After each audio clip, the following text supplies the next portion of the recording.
Well, what are balls up? Let's begin.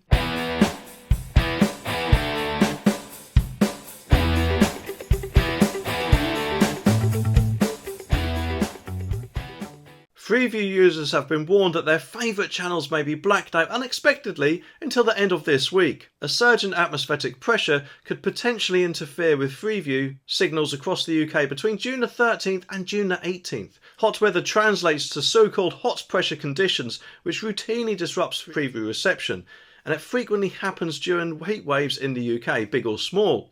Whilst the Met Office is yet to declare an official heatwave, recent weather has certainly been leaving folks pink-faced. And whilst unlikely, it is possible that people will temporarily lose some Freeview channels during this period of high-pressure weather. In extreme cases though, some viewers could also lose access to their Freeview reception entirely. And it follows similar disruption over the final bank holiday weekend in May, as Brits braced for yet another glorious sunny weekend. The good news is though that it's only temporary and any disruption should last from now until June the 18th. Freeview has predicted, and luckily the internet should still be unaffected by the heat rays. And they say that if you have an internet connected Freeview Play TV or one that has the players available to view, you'll still be able to watch live and on-demand content from the likes of BBC, iPlayer, ITVX, All4 and My5, Freeview added. Oh, I guess that's alright. There's just one small teeny weeny thing. What about the millions of OAPs out there who don't actually have the internet?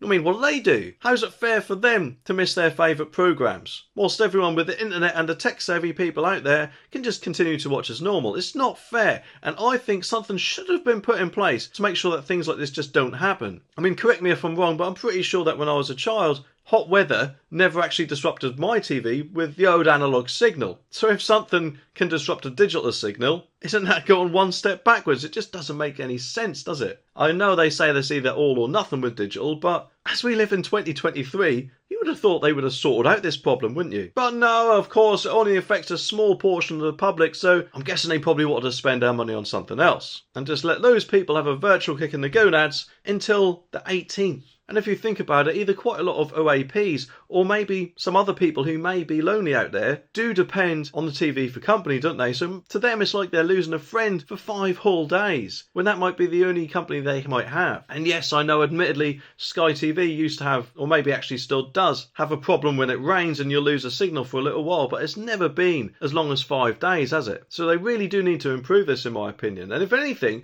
TV licensing need to offer those people some sort of discount, don't they? Because why should people have to be forced to pay for a service which they can't use? It just doesn't seem right to me. And I think the BBC, or more accurately TV licensing, should send these people a little check in the post. But to be honest, I think there's about as much chance of that happening as me getting my penis reduction operation by the end of the year.